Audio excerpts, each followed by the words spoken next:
And Aldo is so thrilled to be able to celebrate his 87th birthday with you. One of the things that happens when you live as long as Aldo has, 87, is that you have a lot of opportunities to make wonderful friends. And so there are friends here who have followed Aldo throughout his life from the very beginning of with his nephew who's come from Washington. We went to his favorite used bookstore, and we were walking by this, let's just say, like a Victoria's Secret lingerie club, and these two models came out and took his picture, and the picture's over there. And Stefanos, who made sure that Aldo lived, because it was Stefanos who 20 years ago or 15 years ago said to Aldo, Aldo, there's something wrong with your heart, and I'm going to write to your doctor and make sure he checks. And that led to Aldo's open heart surgery and the fact that he was saved because he had an aorta that was ready to burst. So we really, and not only did he do that while he was walking in the Lower East Side of New York, Stefanos drove here, and this is what a friend is, to sleep on the floor the night before Aldo went into surgery.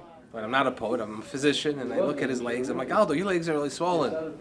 He's like, yeah, I know, but the medical students at Harvard said I'm fine. I'm like, I don't know if you're fine.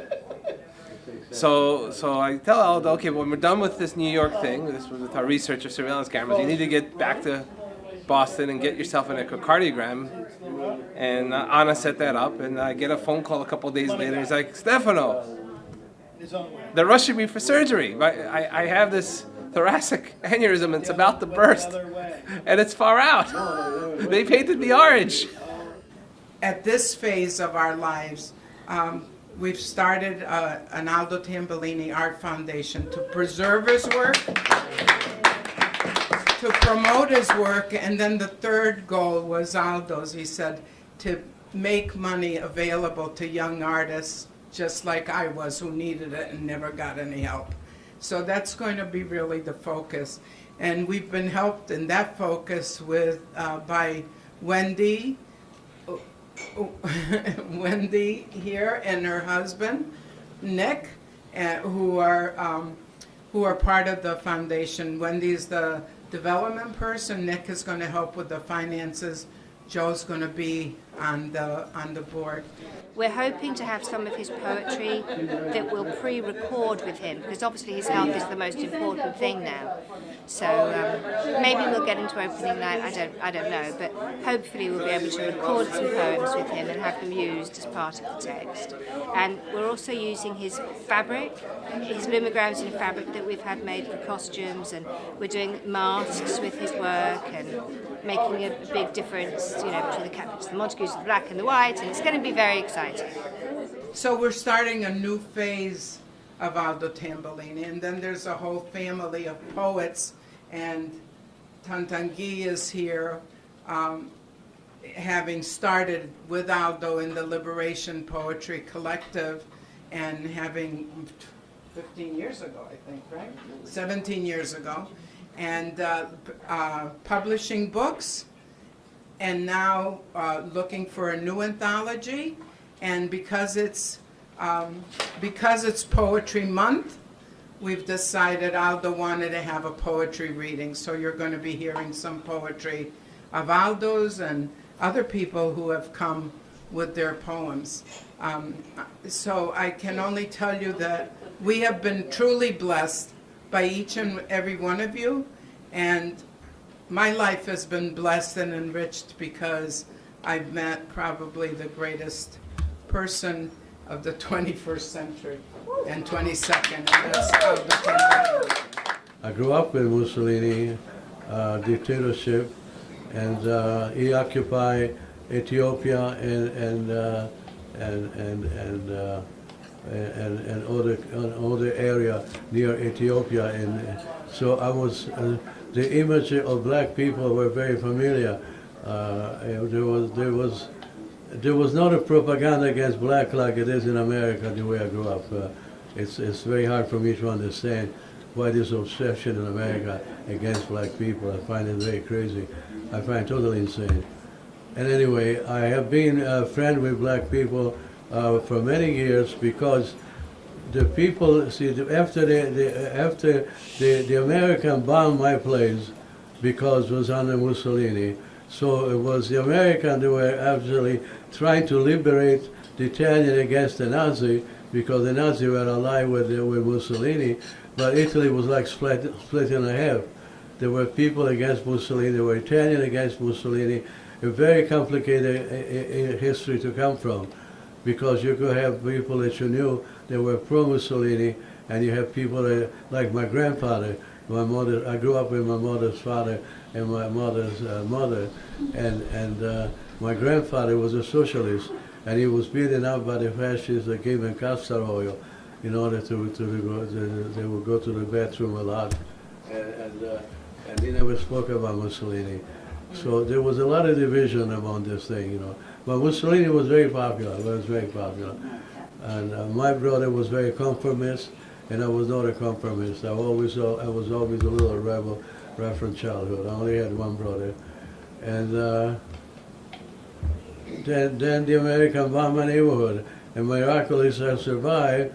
21 of my neighbors got killed, I remember that day. It was the day of the Epiphany, January the 6th, 1994. I was 13 and a half.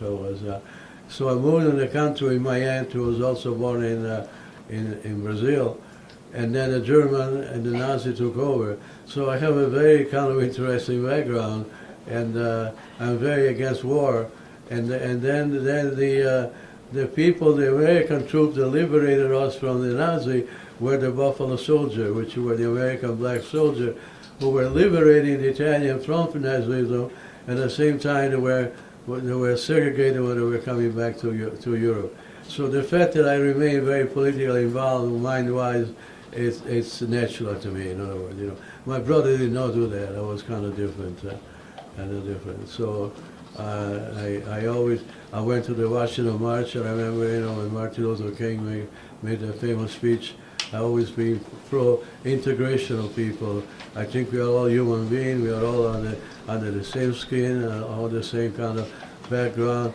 We're just different races, and that's the way the world is made. You know, the world. You know, there's also Oriental races, Arabic races. You know, and if we get educated enough, we realize that we are not the only dominating race.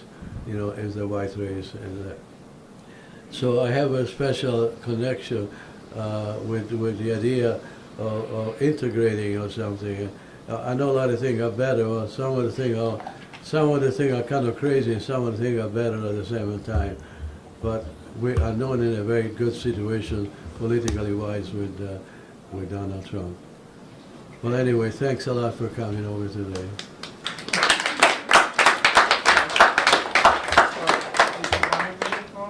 Yes, I know.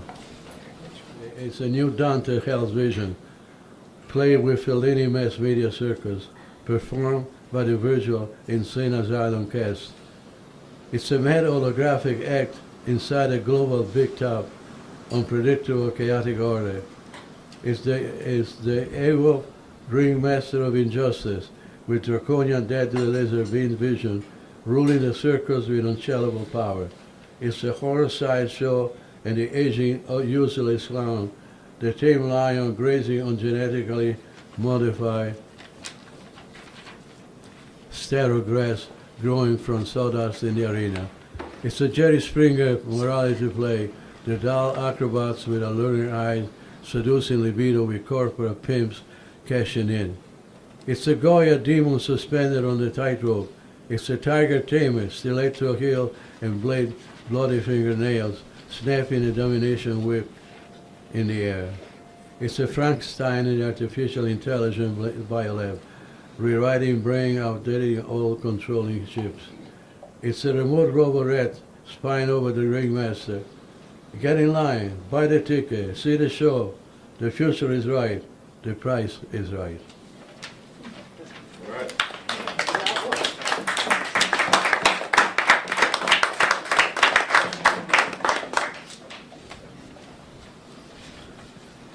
This is June 7, 2016. He wanted to crush the atom with his fist, program his willpower to throw the planet off orbit, consume the star flame into ashes.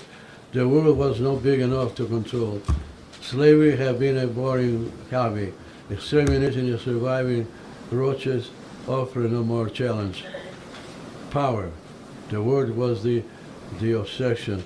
His glance could hypnotize an alligator, turn the ocean into a desert, burn all forests, starve all animal. He wanted lava to fill the rivers. He owned a nuclear arsenal and all the gold. Power. In his madness, he devoured parts of his own flesh, bleeding and drinking his own blood, hallucinating of being the king of the universe. He died an early death, beaten by his own pet viper. His last word was power.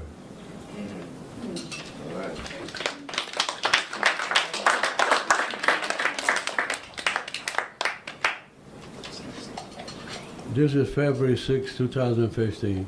1. They can hang from a tree a black butterfly or imprison the wings when they're ready to fly. They burn the night fearing its blackness. They obstruct the astronaut way when walking in black space. They obsessively hate all that is black. 2.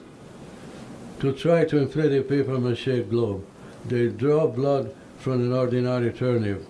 They shop on a used brain at the Goodwill store. They have a two-way conversation with an amoeba. They crush the world with their fist into a worthless matter. Anything is possible. It's a madman's mind when he is dreaming of power.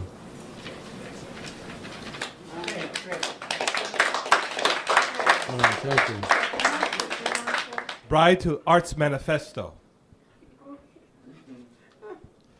Phantom nights bring Anna to her confessional. As a broken microphone upon the priest's chest, broadcast by accident the confessional of Anna's love for Aldo. An anonymous rebel of Syracuse sits in the back of the church, dressed in black, unknown to the younger Anna and to the world, both much younger. Lost in teenager eternity, deep within sleep, longing. Black shadows of film project upon the street, and people dress in black like Aldo did when his spirit exited time's gravity and met the teenager Anna. Anna points to a wall, a projector, and projects a Byzantine mosaic, glass broken, burned, of a departed upon, glowing dust cooling to black. Sculpting into moments, Anna's approach to the altar electric, a bride to art, and prepared to worship. Hand holding hand, vortex, tornado, spins of memory of past lives all at once. Skin upon skin of past lives awakened. The Morse code secrets of lovers. Candle burned hand holding hand, his name tattooed upon her soul. A rebel from Syracuse. I have a lot of respect for Aldo. The way he was able to challenge the establishment, the U.S., the New York, specifically the New York establishment. À son corps défendant, you doing, in French, you're doing something against your own good, against your own account of sacrifice. And I appreciate that. We formed together, Aldo and I, a few poets here, including Gwenda Walcott, who's here with us, a collective called the Liberation Poetry Collective in 2001. And we have published 2 anthologies. This is the second one, Liberation Poetry, an anthology. There's about a lot of poets, about more than 50. These are 50, and a lot of poets. You know. Some of them are famous and non-famous. Well, I'm going to read a poem in honor of this great event to celebrate Aldo's life I wrote a poem. I think that's the first time I'm going to read this particular poem. It's going to be part of my next collection of poems. It's going to be my third book. I'll write in 3 languages: French, Haitian, and English. This one's going to be my third all English collection. The poem.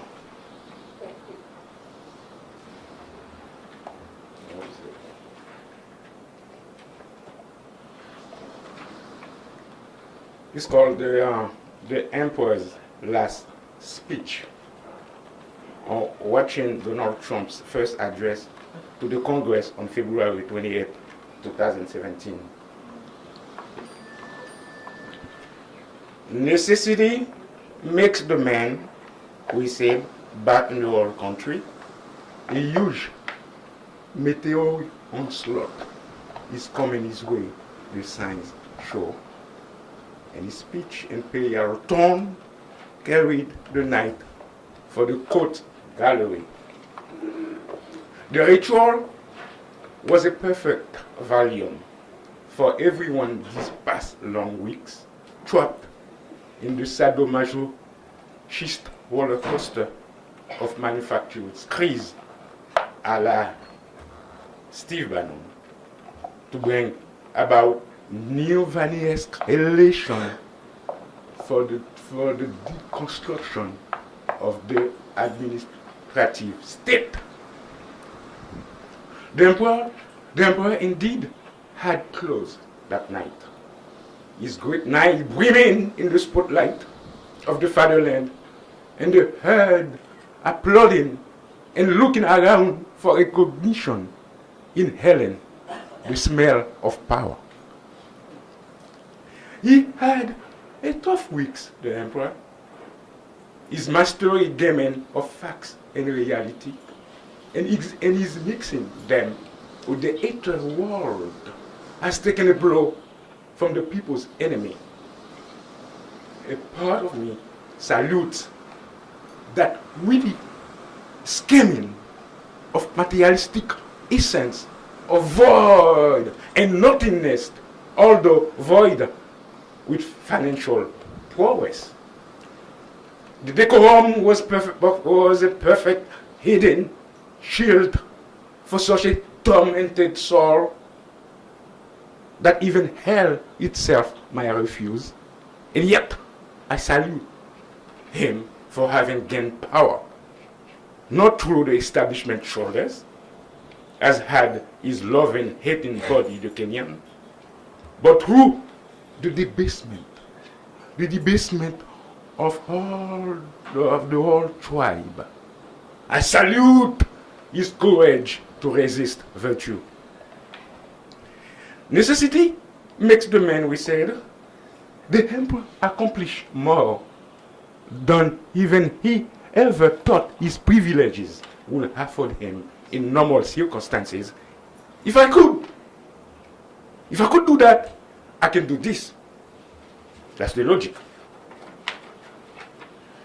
The Minister of Injustice, indeed, has talked with the all-eyes great empire from the east, as did the emperor's son-in-law and a plethora of fake double agent and avid sycophants, and all the amateurs of this série noire movie acting under the guidance of the commissar.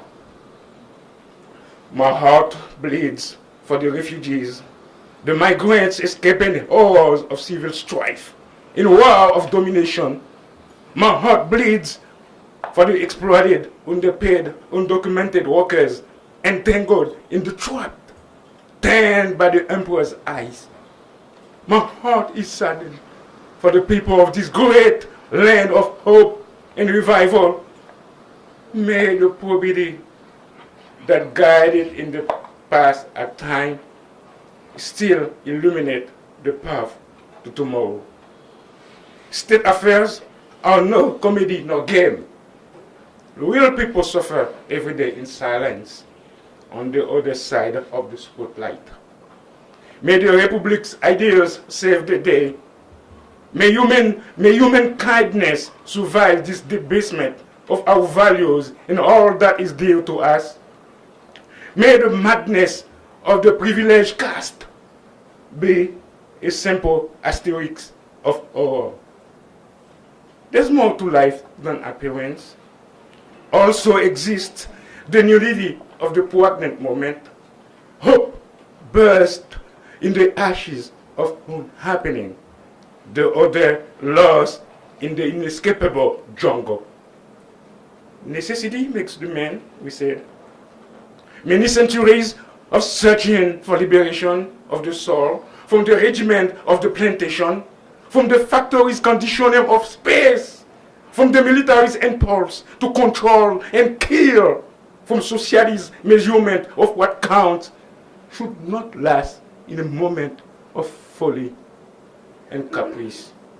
The emperor's first speech was his last word, script in the well-behaved teleprompter.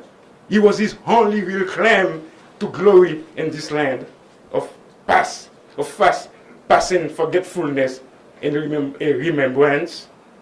The emperor's fate will be well deserved, as that of all tyrannies in the world. Still, I will miss his hubris, and motherfuckerness. His hubris and motherfuckerness. The emperor has said to his pal, why do you think we are so innocent? Such ignorance enhances his appeal. For once, he tells his people the truth. Should this land about his, at once he tells his people the truth about this land he surely knows so well. This is one more reason we will miss the emperor. And a few days later, early in the morning, he sounded alarm that he was illegally surveilled by his non-American Kenyan predecessor. Nobody, only just a few, believed him this time around. He was now proved a person whose words one cannot trust. He now joined the twilight of the twilight pathway between the crazy demagogue and the calculating idiot.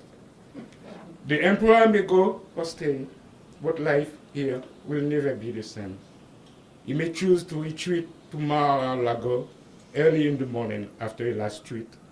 He may decide to wander around like the amusing ghost of the town.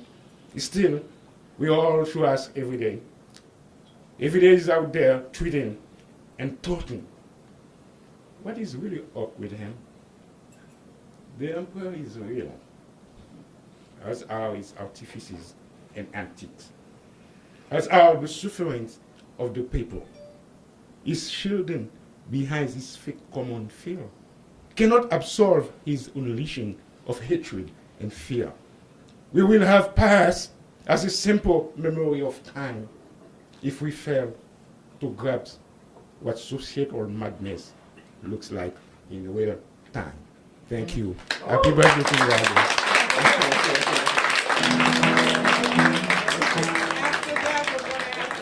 Followed in your footsteps once, back in the traveling days. Somewhere I failed to find your trail, I'm still stumbling through the haze. But there's killers on the highway now. Now I'm stuck out here in this town. Wait a minute, I skipped a part. Go to the next one. I followed in your footsteps once, back in my traveling days. Somewhere I failed to find your trail, I'm stumbling through the haze. But there's killers on the highway now, and a man can't get around. But I sold my soul for wheels that roll, now I'm stuck here in this town.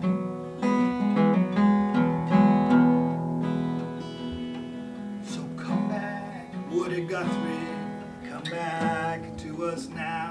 Sing along, everyone. And, yeah, right. Tear your eyes from paradise and rise again somehow. If you run into Jesus, maybe you can help him out.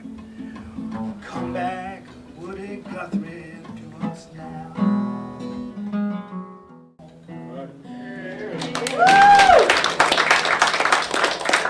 It's a delight to see a fine gathering of friends and neighbors of Aldo on his birthday. The credit, of course, needs to be given to Anna and other friends who have decorated and arranged this event. And what an impressive cake and cookies from Betty. But I stand here before you to express my pleasure and good fortune to have enjoyed over a dozen years the warm friendship of a brilliant and sensitive artist and a man of good humor, kindness and political activism. It is my proud privilege to greet Aldo and honor him with an angavastram befitting a person of his stature. You know, in the ancient kingdoms of South Asia, such as the Sangam rule in the Tamil Nadu coast now, Chola Mandalam, there was a tradition to honor artists and poets and scholars, by the state, and with nice scarves with gold and silver. I don't have all that, but I have very fine scarf with some gold in that. So I thought that's the best I can present you. And I am requesting our poet Mr. Askia and Alan Sarot to come here and join me, offer this to this great and kind man. It's going to be a little warm for a minute. If I get skinny enough, I could wear it as a saree. Yeah, right. True emperor. Oh my God! Now, I'm not gonna make a point. I'm a medieval. Thank you, but that is so beautiful. That is wonderful. Askia, while you're up here, would you mind reading now? Askia and Aldo knew each other in New York in the 60s, and then found each other again. This is called A Man in Old Fatigues, and the subtitle is The New England Center for Homeless Veterans, Court Street, Boston. I saw him on the street, a man in old fatigues, with switchback eyes that see where he has been, right, left, right, patrolling his minefields, a hidden, shabby, homeless-seeming man. Old soiled news in cigarette-stained hands, a thing held like armor, clutched like a shield, though useless to protect from or withstand invisible, straight hits to soldier's creed. Do not admit that enemy called fear. Get real. Your enemies between your sights. That's what war requires, what you're here for. Across a gulf, I wondered, infantry, hot jungle fights, in rain and mud, high nights, hands twitch, eyes flinch, mind stuttering at war.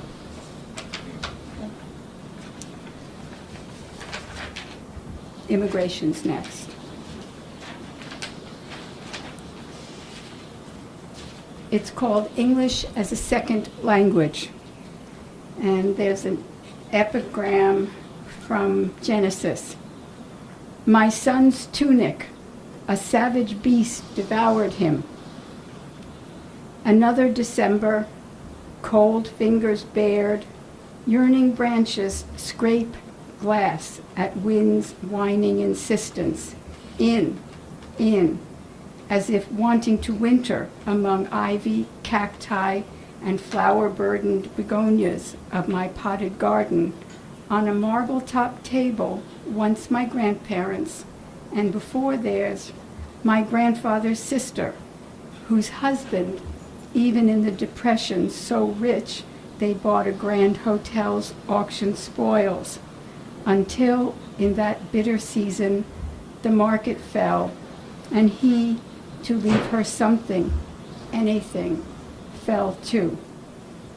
Fleeing pogroms, the poor, the poorer, observant and atheist, men and women, greeners all, sailing dreams. For them, English was a woman with a crown and a torch on a postcard.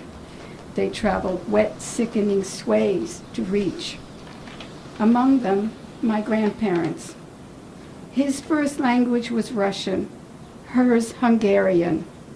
The language they met in was hope. A son, then a daughter, and English the language of home. English not always correct, sometimes for her, laughing, a lilt, a bite of Yiddish, but only among members of the tribe. Elsewhere, a whisper, mouth to ear to mouth, not to be found out. Their second language, the language of dreams, for their children was second nature, lingua franca, its irregular tricks not the traps they were for their parents, until one word choked like stone, pneumonia. The doctor, knowing nothing could be done, delaying, a son in 3 December days at 21, dead. Habits of grief differ. For my grandmother, agonist furies at God's crime, God's treason, forever on her tongue. For my grandfather, unspeakable to outlive a child, the son born in America. Those winter mornings of the Depression, Monday to Friday, my jobless grandfather, brown Homburg and brown coat in place, a nickel the price, faced movies rather than his son's death, knowing his daughter, college-educated secretary, made the nickels where slots were made. Bowed by his wife's grief and sickness, stiffening with his own, evenings he walked home through dark streets paved with shaken leaves, wind blown down, trodden what once was gold. Do dreams have ghosts? Eventually, a grandson, then a granddaughter, but the children's mother, deceived, divorced, chose it, got gel. They all lived together, the shoe blistering. The old man from Russia sat at solitaire, excuse me, QXR in his ears, not his wife's tirades, not his daughter's needles clicking knot after knot in the smoke of her cigarettes, night after night. Their language not Russian, not Hungarian, not English, silence. Thank you. My poem is based on the fact that the life of the flower is very short, but in the short period of time, the flower gives so much to the environment, like fragrance, nectar, and still before dying is like his life had been worthwhile. So it's called a dialogue between a flower and the bird. Bird asks the flower, "Why are you so happy? An insect will come and suck all your nectar, and you will shed all your petals soon. No one will remember your existence after a few days. Thinking of your mortality, I feel scared to open my petals." The flower replies, "Listen, my dear, I know I will be no more after a couple of days, but I am not scared to die. I enjoy smooth touch of the wind. I love the way sun brightens my petals, and I love the way insect kisses me. All these joys are enough. All these joys are enough to keep me happy for the moment. Although these joys are not everlasting, I am giving my nectar happily because sacrificing my life on someone will make my life worth living. fate of life is death. So I'm enjoying my moment of happiness. I advise you to live in the moment because nothing is everlasting. So open your petals and be happy like me. Thank you.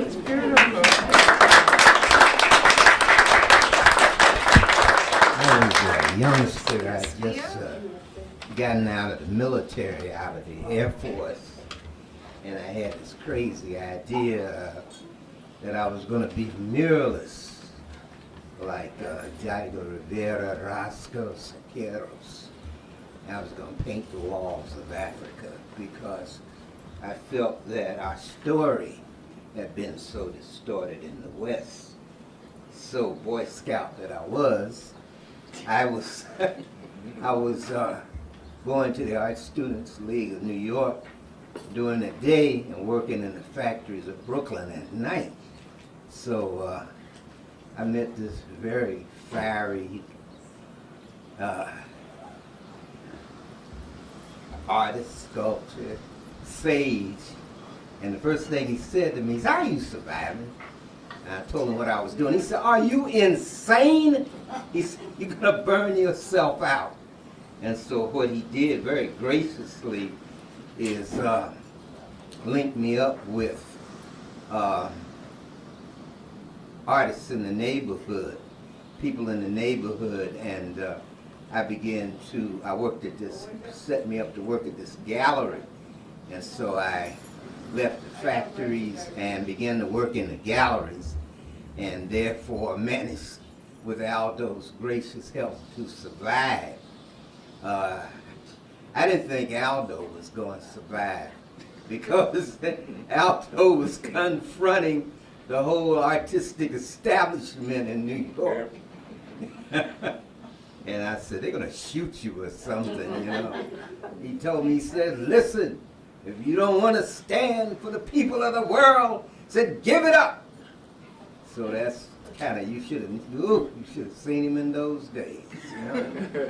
So he's just older, he ain't changed. You see anyone that sit down and talk to him, you know, if anything, maybe his wit has gotten more darker and sarcastic. Yeah, you talk to him sometimes and see what he thinks about Trump. You know? I think we know. Yeah, you think? I'm reading a couple of pieces, short pieces, that the Huffington Post, they just did a thing on me. And I guess the establishment wants to know that they know I'm still around. And so it's fact, this month's Huffington Post.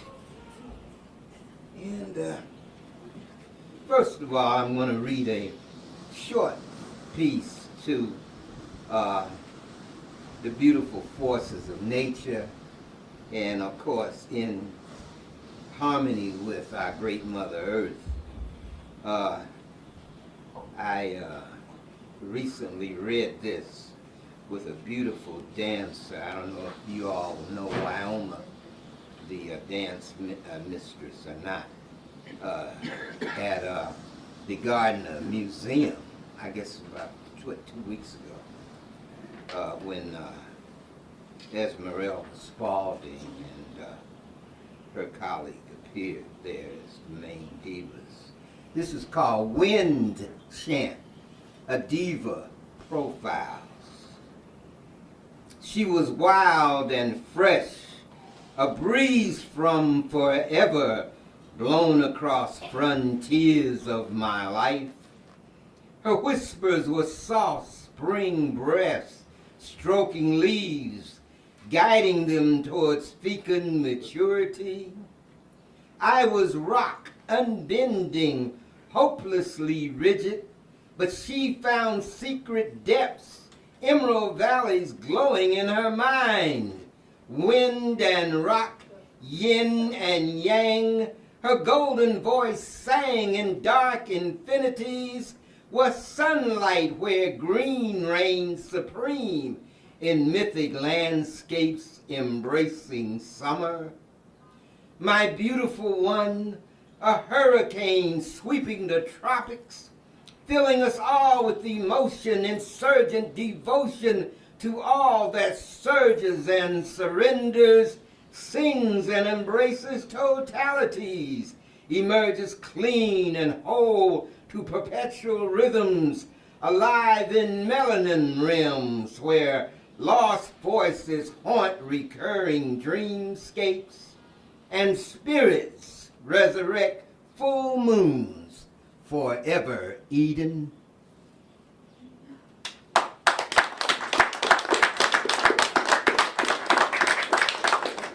See, corporations called us demagogues, so I thought I'd read a more arty piece to you, you know. This is to the great master Miles Davis. This is the more gritty aspect of America, ghettoistically speaking.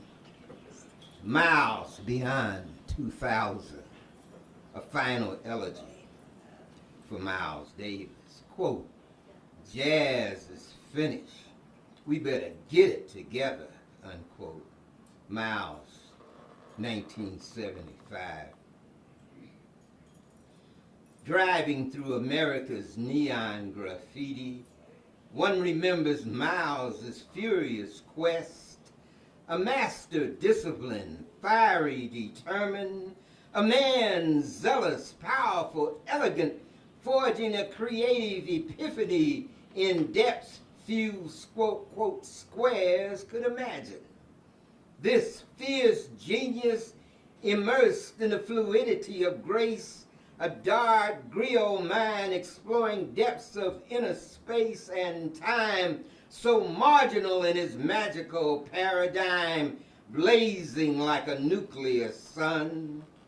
Miles, who created new essence and rhythms via great black voices, orality beyond Puritan morality, unleashing apocalypse. A prophet seeking visions past bluesy, quote, style, collapsed beneath the ferocious genocide of dollarism. Anglo-imperialists scheming to blast our Harlems into myriad free fire zones among Dante-esque infernos. So how would life flourish within this nation of poets, shouters, screamers when the blues song fades in urban gulags and only primitives remain among its echoes? Who would we be then? What ancient agony, withered though essential, awaits in bleak silence, spewed with crack pipes, condoms, Glocks, and the shock of recognition among nameless, faceless spirits writhing in the dust. Askia and Aldo and I met at the same time on the Lower East Side in the early 60s.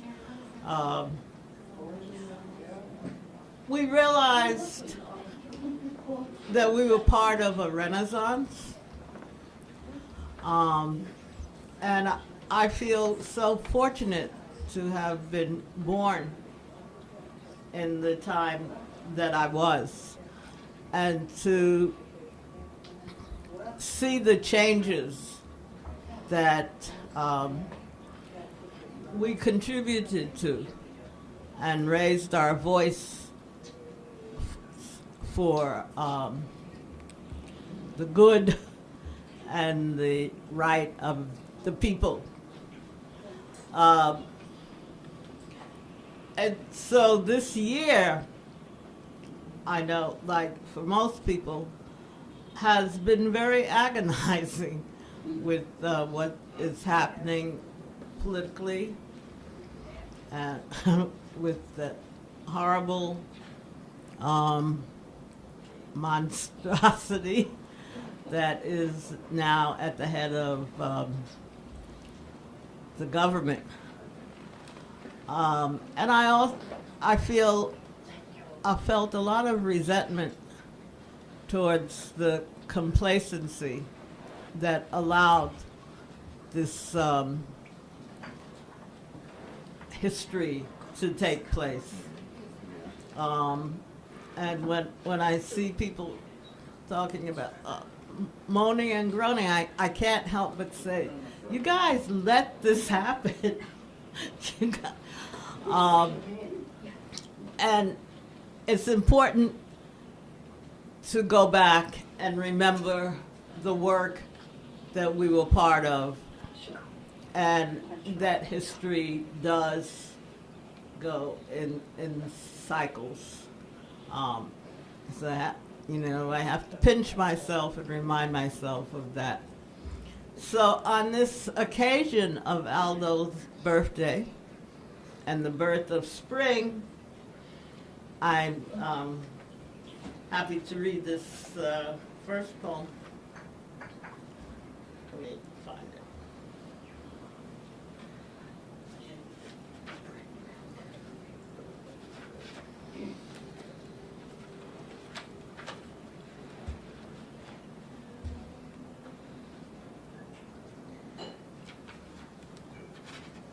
Oops, I knew I was going to do this.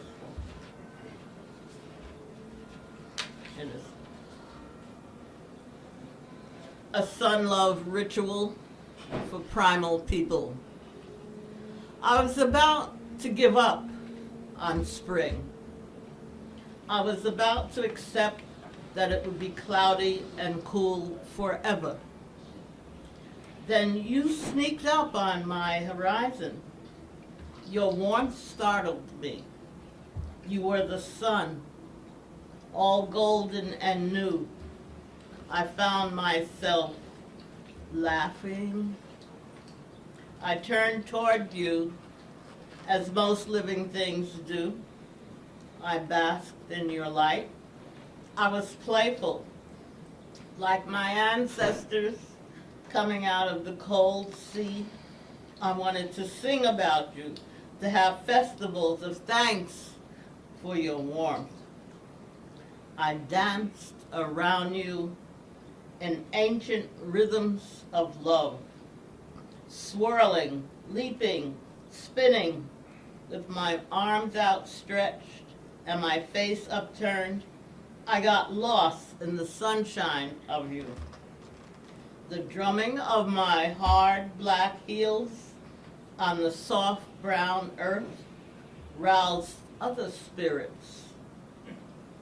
Women who had loved through the ages, they laughingly joined the dance.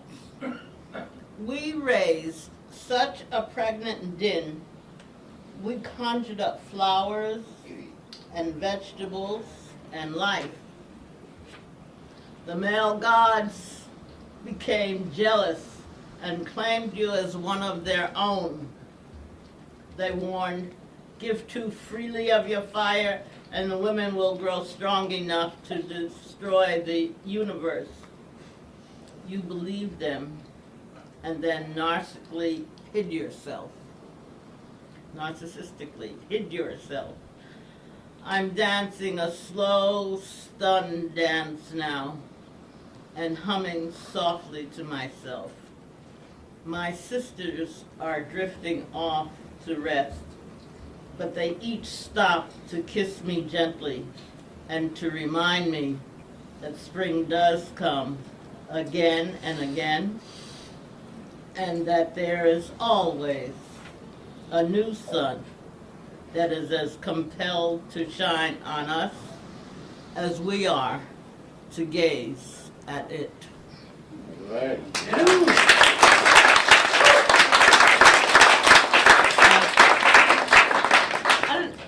Is the skier here? Yeah. Oh, there you are. I have my glasses on. I see him. A skier. I was struck by the first piece that you read. Wind chant. Yeah, because don't you feel it's in the same kind of rhythm and imagery as the poem I just read? Uh-huh. Yeah. You know, I was a dancer just the other day. Is this a new poem? This is a new one. Is this a No, new no, poem? this, actually, I wrote this in '77. Still asking the same questions, but also getting answers. So anyway, I was a dancer. Dancing was my life. So, like, I just found it really interesting to reflect on a skier's choreography that I saw as I was listening to his poem, and how similar the two poems are. Or I think so. But The great African American poet Amiri Baraka said he was so impressed by Askia's musical, the way he reads the music. okay. We have only 5 more minutes. Okay. All right, we have. Because she has to wrap up. Yeah, he's there. Yeah. He's right over But there. I have to give everybody a chance. Okay. So, actually, I'll stop there. Oh, okay. I All right, thank you. can stay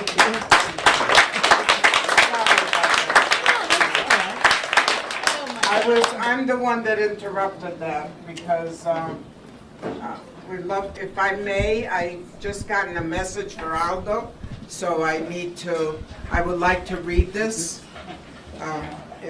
If my emotions and my eyes will allow me. It's a message for Aldo, and you'll know who it is that's writing to you. Aldo, I'm deeply grateful that I have you to look up to. It's so easy to feel overwhelmed and disheartened in New York City, to get lost in the mix and forget who you are. But being able to learn and be guided by you is such a gift, a guiding star in the darkness. My art is so important to me, but there are times when it feels so precious or fragile. It's hard to believe it will endure, and again, knowing that you continue to work and create is such a comfort. You reassure me of the importance and power of art, and that is truly a gift. As a young artist who is still finding their way, I couldn't think of anything more helpful than a mentor like you. It's truly a joy to know you and a blessing to be able to work with you. With so much love, Holly. And Holly's picture is right the one that's bent there.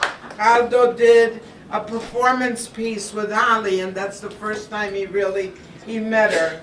What she did was she got into a pool with this gigantic black inflatable, and the beauty that she is, she swam at night. Aldo projected film onto the water and had even a drone flying over taking pictures. So that's how we met Holly and Wendy, her mom, and Nick, her dad, the lucky parents of such a wonderful and talented young lady. So we're very proud of her. So we would like to thank CCTV. Perfect timing, correct? The staff and the people at CCTV who are so involved with the community that once they read the request and Aldo's bio, they really decided to come and tape this. So thank you, CCTV.